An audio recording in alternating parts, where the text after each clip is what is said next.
This doesn't look right. It's too sharp, too perfect, too digital.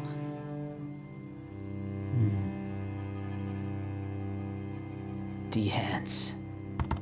Dehance. Dehance. Dehance. Dehance. Dehance. Excellent. It's true. Something has taken over our little corner of the YouTube universe. You see, it seems as though everyone has fed up with this overly sharp, non-organic digital image.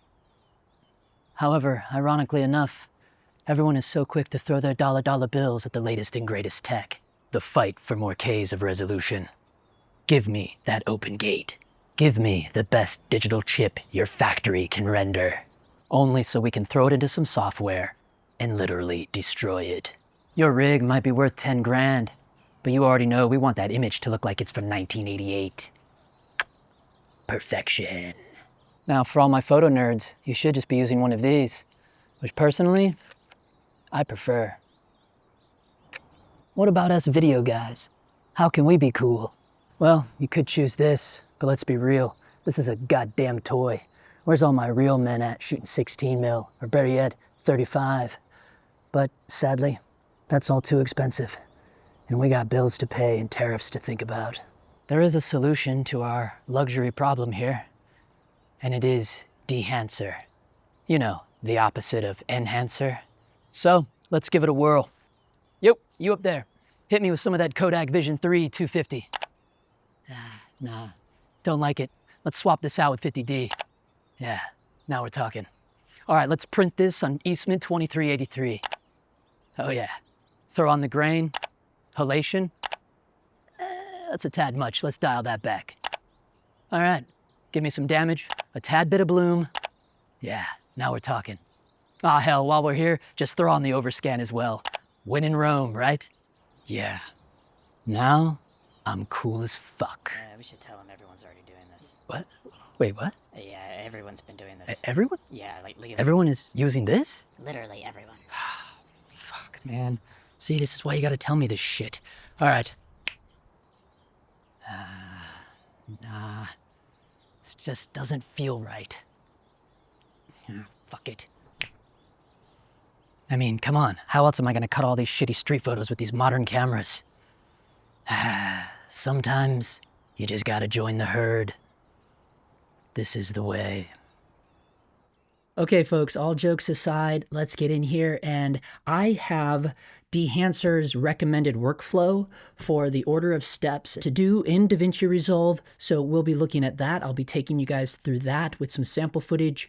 And then we're going to be jumping into Lightroom, and I'll compare some kind of popular photo looks out of Dehancer versus the real film. Before we do that, though, we need to talk about the fact that Dehancer now has an app for the phone. Not only does it work to have Dehancer for your photos through your phone, but also for videos captured on your phone. And I was really kind of surprised by that. It works flawlessly. I have a pretty old iPhone and it worked fine with mine. It's really, if you're like on the go, you know, a lot of us rely on our phones for quick video. I love that you have those Dehancer options now, all the same options you get on the actual program on your computer. You can do it all on your phone, upload directly to Instagram or Blue Sky or wherever you want to upload it to. I thought that was really rad. The app is a little bit expensive. I believe it's about $89 a year, but also consider the power of this program.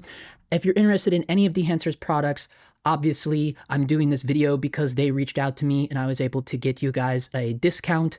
So use the links down below or just use the code DOGTIMES and yeah, check it out for yourselves. Even do a trial run. It's worth doing the trial run to see if you like it for your workflow. Let's get into Resolve, and I want to walk you through the recommended workflow order that Dehancer recommends. And I just have a few clips in here that I captured on the FX30 for my documentary series. So that's a whole nother channel that I started for our travel doc. Our first episode, we were in our own backyard of Echo Park. That's what the first episode is on. If you want to check that out, it's youtube.com/@localcallsphoto. If you're into documentary, if you're into street photography, the rest of the episodes are 11,000 miles that we did last summer all across the country. So these are clips I captured with the FX30 for episode 1.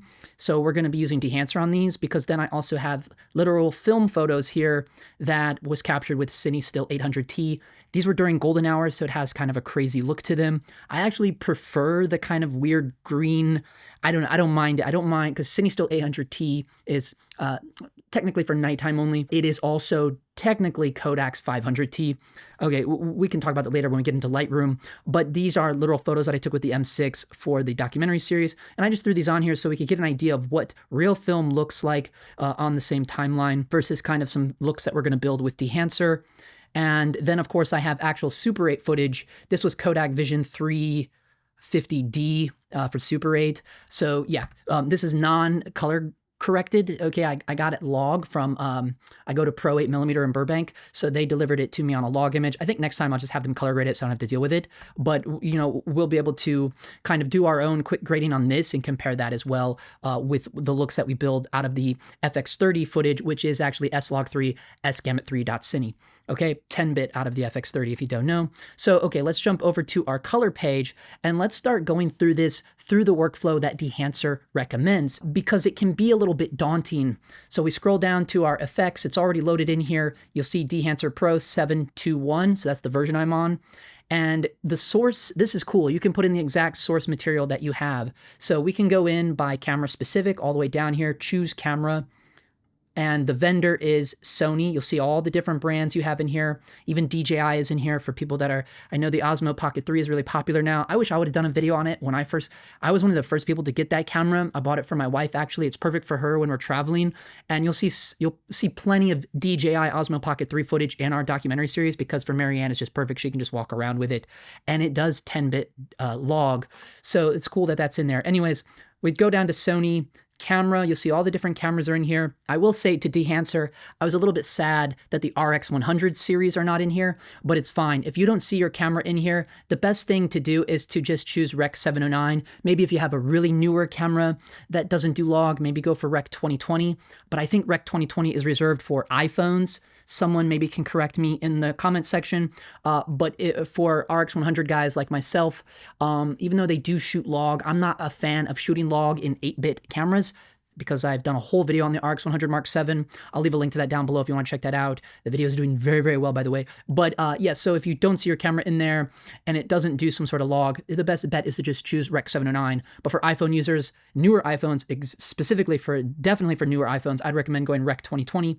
But for me, yeah, since the FX30 is in here, I'm going to scroll down here, and there it is, Cinema Line FX30, and there's slog3 sgamut3, but you want to do .cine at ISO 800. So it is cool that you have the different ISOs in here as well. So that's camera specific. Now, if you wanted to, you could start adjusting your exposure in here directly from the input source. I wouldn't recommend doing that right away, because this is literally just the first step. We just want to first interpret the footage, okay? So the reason why I say don't start adjusting your exposure comp in the input tab quite yet, because what Dehancer recommends is adjusting the vignette first, because vignette does affect the overall exposure and contrast. So that's why adjusting the vignette is in the number 2 of the workflow in the order. So let's jump down here to vignette. You'll see I'm just going to reset all these. I think they're already reset, but yeah, so all of these are reset. The first thing you want to do is make sure it's enabled, because a lot of these features, if it's your first time using Dehancer, it won't be enabled. So you just want to make sure that it's enabled. And then through here, we can start adjusting the exposure. And there you can see it is going to affect the overall. Obviously, it does affect the outer edges first because it is vignette, but it is affecting the whole image into the center. What I'm going to do is I'm just going to start playing around with this first. And I'm just, right now, I'm trying to find a good balance. Because this shot is so weird, you'll notice, like, I don't want to lose too much of my people over here. I'm just going to kind of play around with this first and see where I want that vignette to be. Maybe something like that. And our aspect ratio is going to affect that as well. Okay, and then you also have mask mode in here, which this is a good way to see like the kind of size of your vignette here. And since mine is more about the landscape with the people, I think I want mine to be like that. Okay, the third thing is now we're going to get in here and do our film profile. So this is where you start getting into the looks. And once we choose our profile, then we're going to start adjusting the push and pull process, much like you would do in development. As you'll notice, Kodak Vision3 250D is one of the popular ones. However, Kodak Vision3 50D is the one that I jumped to. I chose, in the opening sketch, I swapped from 250D to 50D, and that's mainly because 50D isn't as crunchy as the 250, and you can see that right there. And here's the thing, primarily for cinema, you want, like, if you want to remain traditional to, like, old school Hollywood, you would want to choose one of these Kodak Vision3 profiles. This is kind of the way to go for the majority of the films that I like. For instance, Seven. I've done a whole huge breakdown of the movie Seven, not only the cinematography of Seven from Darius Kanji, but also kind of a little look at David Fincher and his work, and just Seven, like my analysis of Seven as a whole. It kind of got slept on, so I do want to leave a link to that here so you guys can watch that after this. But I bring that up because they were living in Vision3, 500T, 200T world, and I do believe 50D, 250D, you have to go back and watch the video, but Vision3 is kind of like the golden standard, okay? And you have lots of different flavors in here for different ASAs for tungsten, as well as different ASAs for daylight. I am gonna go with the old throwback here, Kodak Vision3 50D. Now, here's the interesting thing. You have the ability to push and pull in here. And much like in the actual real world developing process of pushing and pulling, you're also going to affect the contrast and colors of the image. So that happens in the real world just as much as it happens here in Dehancer, which is pretty interesting to see. So when you push it, you're getting more contrast, it's changing the colors, and as we pull it back, you're getting less contrast, and it would appear like more exposure, but you're really just getting less contrast. But you'll notice either way I push and pull it, the colors are getting saturated more when you push it, and they're getting less saturated, less contrasty when you pull it back. I'm just gonna push it a little bit. I kind of like it. I'm gonna open up my vector scope and watch my saturation. You can see I'm nowhere getting like blown out in saturation levels.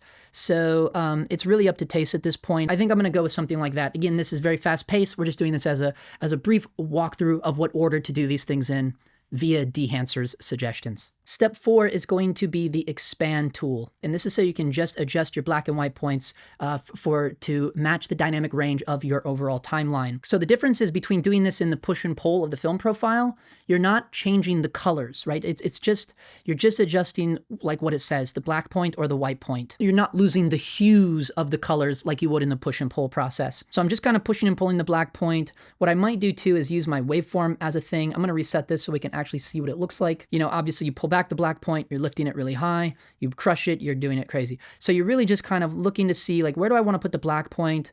Maybe something like that. Then you can also adjust the white point, and here's where I can really save those skies, and kind of just like, it's up to me, I can totally blow it out, or I can bring it back a little bit. You're really playing with the dynamic range of the input log image. Okay, now 5 is the print emulation. So this is where it gets exciting. This was kind of recently introduced to Dehancer just a few iterations ago. So this is where you can get in kind of to the world of real film, right? In terms of like, because you would shoot on film and then you would print on another film for projection at the movie theaters. Nowadays, it's kind of gotten away from that because most movie theaters are doing DCPs, which is a digital projection. This is where you can really build upon the look, much like I did in the intro, right? So in the intro, we did 50D, and then I printed it, quote unquote, printed it on 2383.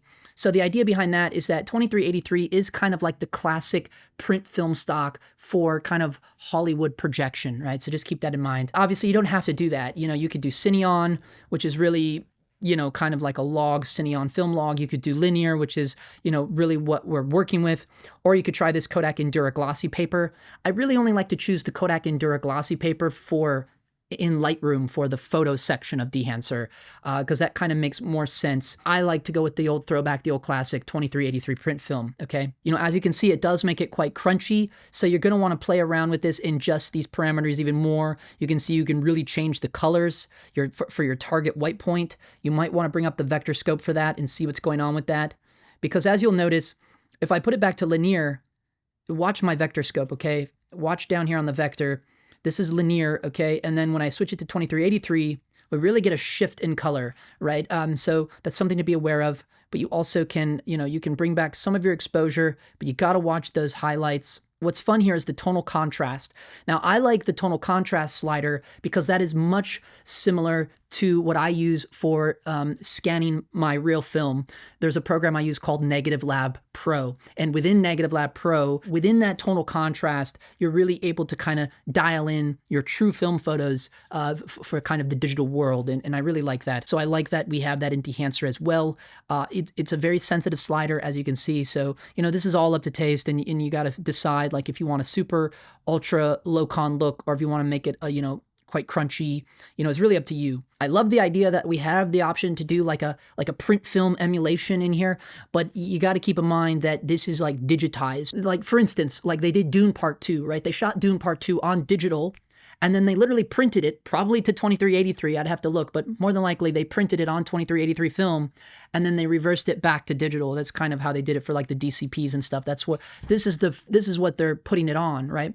So maybe you could potentially even play around with the idea, like disable your film look and just put your log on 2383 print film.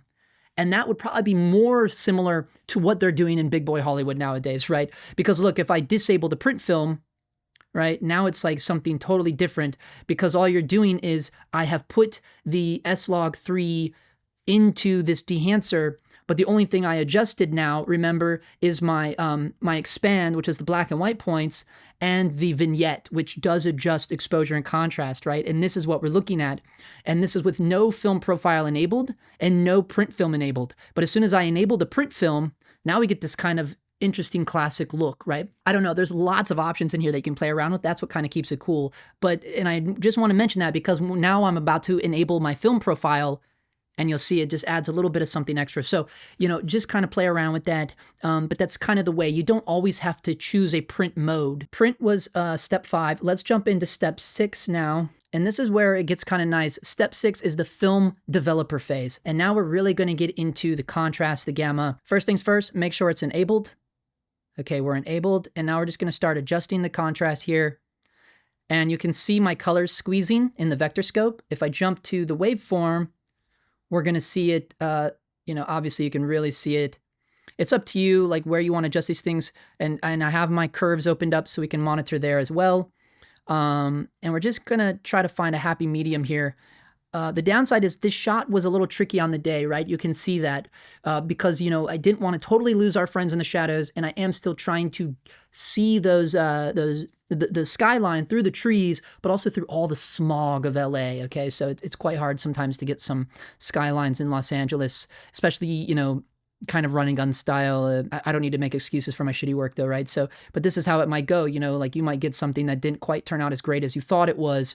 And maybe but look at this. I really like the color boost. So if you lost any color within the push and pull process or any of the other previous steps, you can kind of bring it back now in your film developer phase and give it a little slight color boost.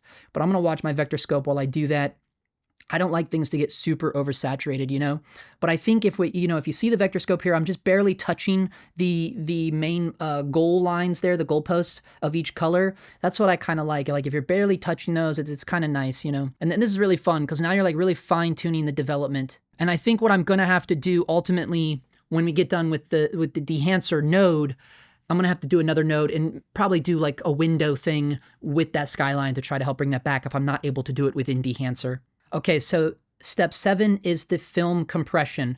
So now we're going to jump in here and we're going to enable this. This is where we can emulate the film compressed tonal range. Let's watch our white point here. Yeah, see there? Now I'm able to kind of make the sky actually, do you want it to have that like hazy smogged out blue look, or do you want it to kind of bring it more white and make it more true white?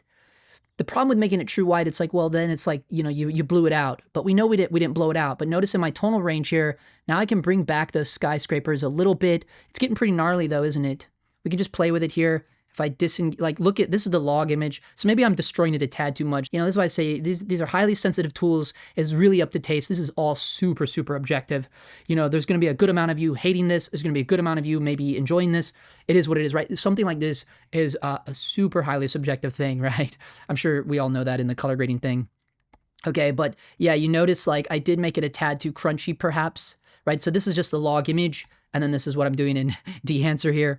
It's getting pretty gnarly though, that's for sure. But it's kind of like what I said in the opening, it is true. To me, it makes sense. Like, yeah, we're just destroying the image a little bit, because that's kind of like the beauty of film is like, and when I say destroyed, I'm using that in like a romantic way. Keep that in mind, because I love shooting film. That's why I shoot film, because it has this kind of like, I don't know, it has a certain kind of organic quality that is really hard to emulate with digital.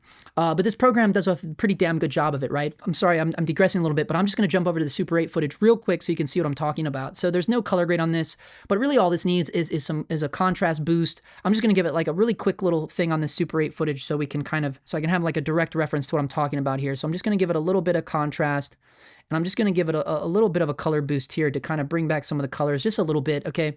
This isn't actually a color grade on this, but I'm just giving it a little bit of something so we don't have to look at the log image of the Super 8. And you'll kind of see what I'm talking about here, right? You see it naturally has all these little flecks. This is real Super 8, right?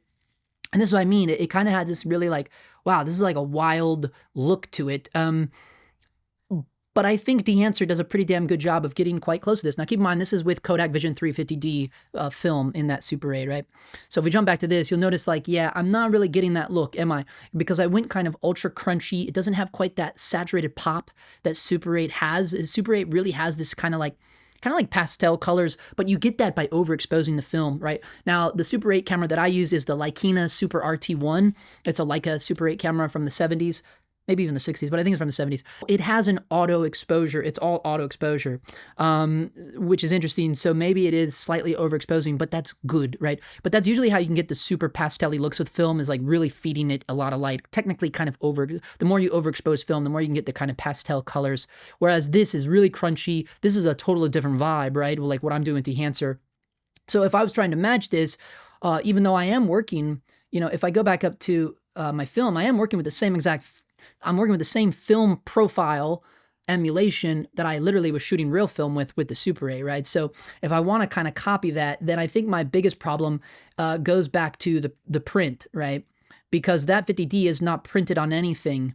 They digitized it, right? They just turn it into ProRes. What I mean here is if I go in here and I just disable my print, then we'll get back to more of those saturated colors, right? Because that 2383 has that kind of darker Hollywood kind of contrast to it, that kind of desat look that is very popular with like Seven, for instance, which is a film that I know was using those Kodak Vision3 films and then printed on 2383, right? So it just goes down to the vibe, right? So this might be a darker vibe, or maybe I don't want to do that. Maybe I just do want to work with linear. And now we're, if I jump back to linear print, now we're getting something closer, not quite as pastel-y as the real Super 8, but I think I can hone that in. And it's really just about the tonal contrast, kind of bringing that up, kind of adding a little bit more color density here. The saturation is, it comes default cranked all the way out. And, we can kind of bring the exposure up a little bit, right? Yeah, and now we're kind of getting more into that world. I do what I always do, and I'm jumping around like a hummingbird. I apologize if it's driving you nuts. Since I went back to the print phase, let's just back up a little bit here. After the print phase, we'll go back into the developer, and then we'll kind of work from there. And now we can kind of play with the contrast a little bit. We don't want it so contrasty. Let's see what our gamma correction does. That's quite nice, right? Color separation here. And the color boost, yeah, I kind of, because look how nice and really pastel-y. These looks like pastel paintings. This is the real Super 8, okay? And then this is the FX30 footage here. Okay, but obviously, we're not going to match it exactly. I'm sure you could if you wanted to sit here long enough. You totally could, but you understand this is a YouTube video. Okay, so now I'm going to jump back into compression.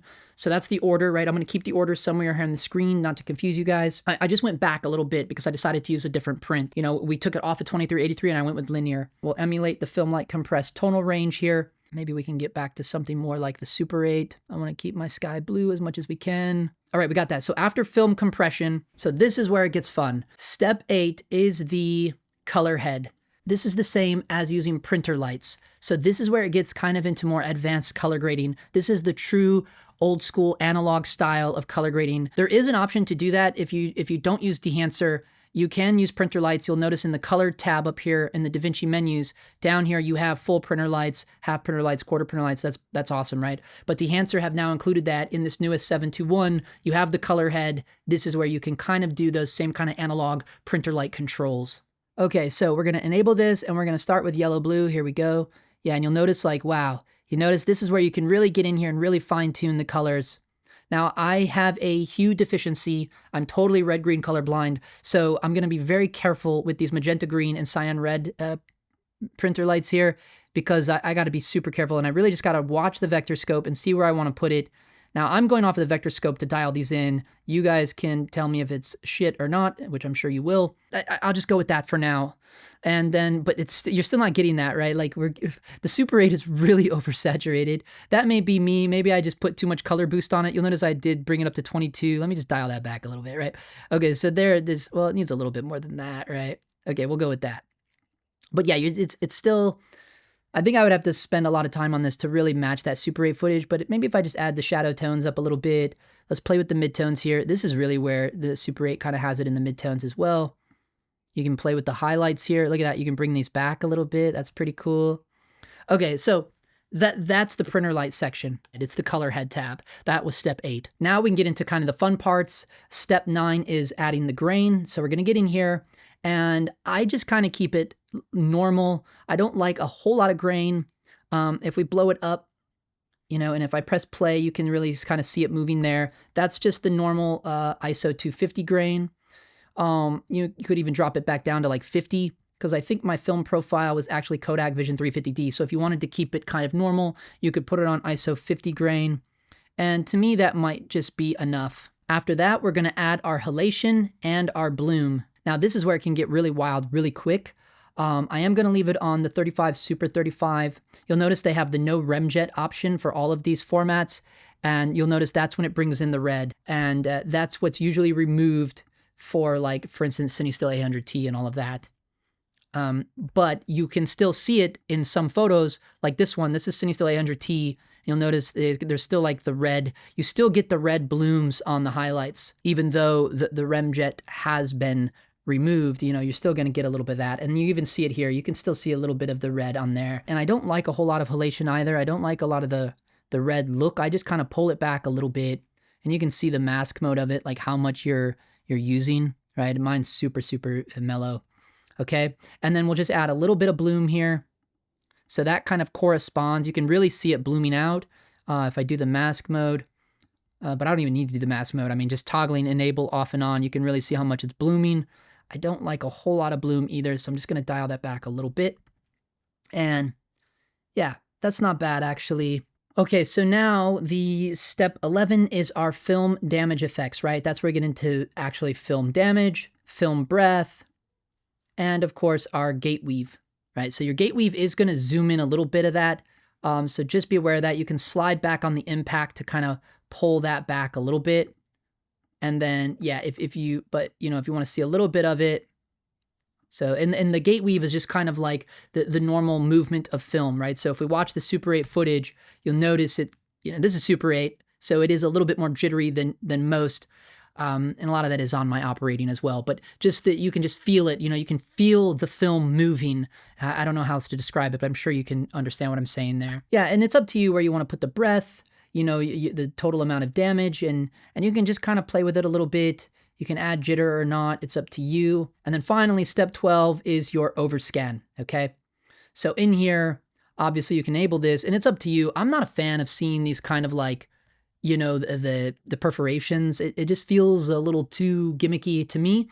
But again, you know, you might need to do that if you're really doing like the Super 8 thing or whatever. You know, when you have your Super 8 footage developed from where I go to, such as Pro 8mm in Burbank, again, is because I just had them leave that out. Again, because I feel like it's a little too gimmicky, but plus two, I didn't know what I wanted to do with it. But you see, it's still Super 8, so you're still getting like the true aspect because it's real Super 8, you know. So, but you could get the overscan even from the lab as well, you know. And you know, you can go really crazy in here. It's up to you.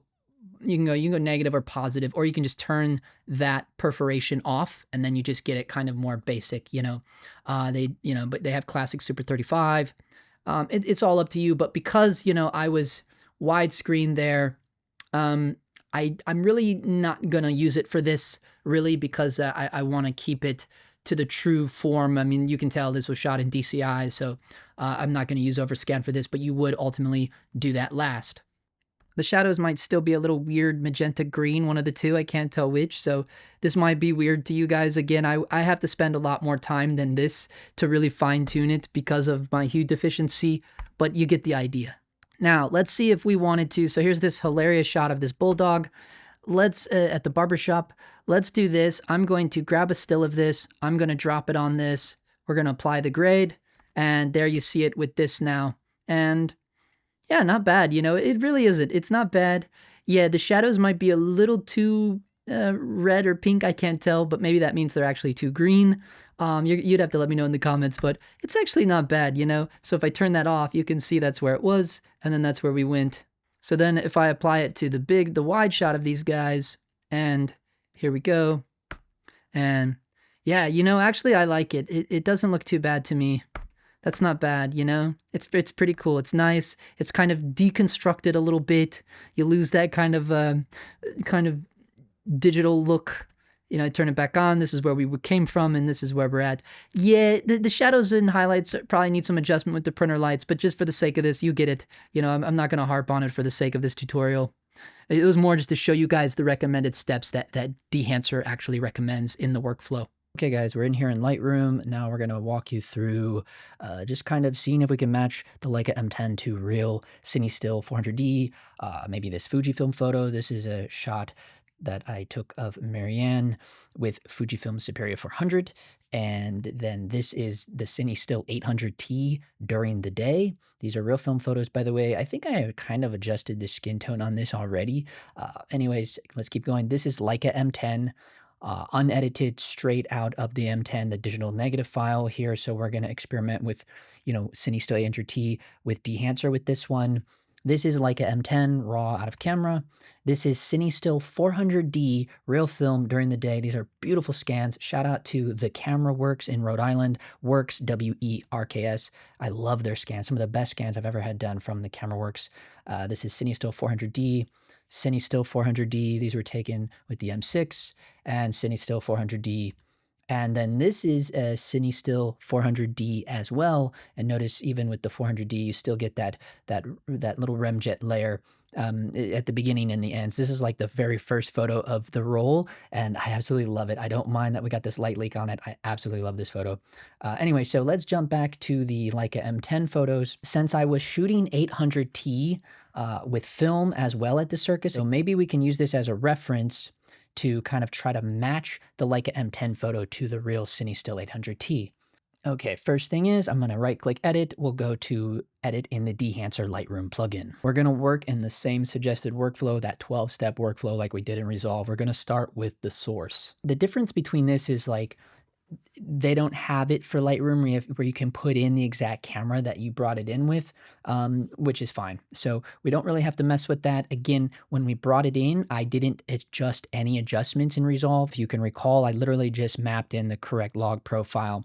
So since there isn't a way to do that, I'm not going to really do anything in the source tab. Notice that I already have my film type Cinestill 800T applied. Let me uncheck that. We don't want to mess with that quite yet, right? Because we want to go in the steps that we're going in. So let me turn everything off. Let me turn all of this stuff off. I want to work in the proper 12-step workflow as suggested by Dehancer. So I'm going to turn off the film developer as well. All we're working with right now is we can go ahead and skip the source because we already know why. There's no way to put in the exact camera. So we're just going to go right to Vignette. And the first thing we can do is start messing with our exposure slider and see where we want to land with this. I'm going to go with something like that. I'm just kind of paying attention to the background skies there as well as their skin tones. And I'm just going to put it on something like, and you can watch, it's nice that we have our histogram down here to monitor. And yeah, we'll just want to bring that in about right there. We got the size of our vignette. We can kind of watch this as we kind of push and kind of squeeze our histogram a little bit, but we can put it about right there. I'm going to leave the feathered out. I am keeping in mind that I'm probably going to crop this. I'm going to crop this guy with his blue sweater out. So I should have probably done my cropping before I brought it into Dehancer, but that's okay. We'll keep that in mind for the next one. So we got our vignette. Now we can move on to step 3, which is our film profile. So now we can go over here and I can click on the film profile. We automatically have Cinestill 800T applied there. Notice that. Wow, that's nice, right? Like This is straight out of there, just messing with Vignette. That's all we did with the Leica M10 digital negative. Turn on the film profile. Nice. I like what it did to their skin tones. I'm going to just experiment with the push and pull now, right? I know if I push it, I am going to lose contrast. You can see the histogram there squeezing. But if I pull it, it's going to get more contrasty. All of my Cinestill, most of my film, even color film, I usually push it one stop. And that's only because when I'm doing street, I'm not very good at like checking exposure for every single photo. And what I notice when I don't push my film, it tends to be a tad underexposed and not to my liking. So even though I do push color film, that's not advised because it does mess with the colors, the hues of the colors when you push color film. But I don't mind. I do it just for the extra little bit of exposure, but that's when dealing with real film. So now that we're in here with Dehancer with, Leica M10, and we're dealing with quote unquote fake film, okay? I don't know if I need to push it because the M10 does pretty good with in aperture priority mode. All I'm really doing is changing the ISO or the f-stop. So, I might just leave it in the middle. I don't think I'm going to push and pull it for this photo. Okay, so step 4 is the expand. So now I can go in here, I'm gonna turn on my expand, I'm gonna reset it to make sure it goes back to the default, and here I can adjust my black and white points. I do kind of want kind of richer blacks, especially with their skin tones, but I don't wanna crush them too hard. I'm gonna mess with the white point just for our backdrop there, and they're all wearing their white shirts, so I need to be mindful of that. And I'm watching my histogram, and I'm just gonna bring that back enough to preserve that. Okay. That's looking pretty crunchy though, but I kind of like it. It's really rich. But keep in mind, I know that the next few steps, we're going to be slowly destroying this look, quote unquote, destroying this look. I guess I could say we're going to be slowly de-hancing this look. Okay, so now after expand, now we're going to go into the print. I'm going to check on the print. And here's the thing, normally I would go for this Kodak Endura glossy paper. That kind of makes sense. If you were truly printing these photos, this would probably be the best to print it on, but we can mess around here. We can see linear kind of makes it that Locon look. Cineon really brings it. Now you're really starting from a log. Not ideal for me. They do have a Fujifilm print film, which is interesting. Or they have the traditional Kodak 2383. Absolutely love this. I absolutely love this. Or you go with Endura Glossy. If you're doing more like wedding stuff, really glossy looks, obviously I think you would choose the Kodak Endura. For the kind of stuff I do, I'm going to go with more traditional cinema and go with 2383. And I can kind of mess around with the target white points here. We can still adjust our exposures in here. Going to kind of bring it down a little bit. The tonal contrast is where we can really push and pull a little bit here as well and see what our color density is going to give us. And yeah, I'm kind of digging this right here. From there, we can go into the developer, check this on, and here we go. Now we can give it a little bit. Do we want to boost the contrast? Do we want to bring it down? And maybe I'll do something like that, just a tad bit of that. They do have this gamma correction. You can just kind of push and pull this, play around with this. I'm just trying to look at their skin tones a little bit. And maybe I'll give it a little, do I want to give it a color boost? No, it's getting too nuts, right? It's honestly, I'm not going to mess with the color boost at all. Now we're going to jump into the compression. I'm going to turn that on. I'm going to reset it to make sure it's set to default. Now we can get in here and mess with our impact and again, have more readjustments to our white point and our overall tonal range. No. We want to keep it kind of down, keep it rich, and the color density. Okay, that's good for the compression. All right, now let's get into our color head. This is where we get into our printer lights, and yeah, let's get going on this. And now we can kind of really, yeah, wow, look at that. That's nice. Isn't that cool? Not too warm, but somewhere right around in there somewhere. Again, I'm just going off eye. I don't have the best eyes for this, but I'm just going by what feels right to me. Yeah, we want to feel a little bit, I want to keep in mind the Cinestill feel, the look. I mean, I have been shooting on Cinestill, both 400D and 800T for almost a year now, so I kind of already know the kind of look that I like out of it, especially keep in mind when I'm pushing it one stop in development. And yeah, let's see, maybe lift those midtones a little bit. The highlights, yeah. We want to go more for something like this. Okay, so that's nice. Film grain, definitely let's turn that on. Now, I was 800T. Let's just play with it. We know that the Cinestill 800T is actually just a rebranded Kodak Vision3 500T, so it's actually only a 500 ASA film. So keep that in mind. If you're actually shooting 800T, just try it out, just rate it at 500 and you'll probably get some nice results. So I'm okay with this. That is actually the true grain of it. Now we can go into our halation and our bloom. I want to make sure this is reset. And yeah, so this halation feels okay. Let's see, they do have the remjet here. I'm going to go with 35 mil and no remjet, because see, like no remjet. Look at that. Holy cannolis. So we want to make sure that that remjet is on. And then we can get into our bloom. We'll engage this. And we kind of want to dial this back a little bit. It's a little gnarled out. Okay, so now after halation, it'll be the bloom, and we just want to slightly adjust this. I mean, there are so many options in here. I'm okay with just kind of the way it is. You can turn your mask mode on and off and see what you're blooming there. It is quite a bit. Maybe we'll pull it back a little bit. Okay, I'm happy with that. And then of course, the last is our film damage effects. So let's look at the damage, turn this on. And wow, way too much here. This is crazy to me.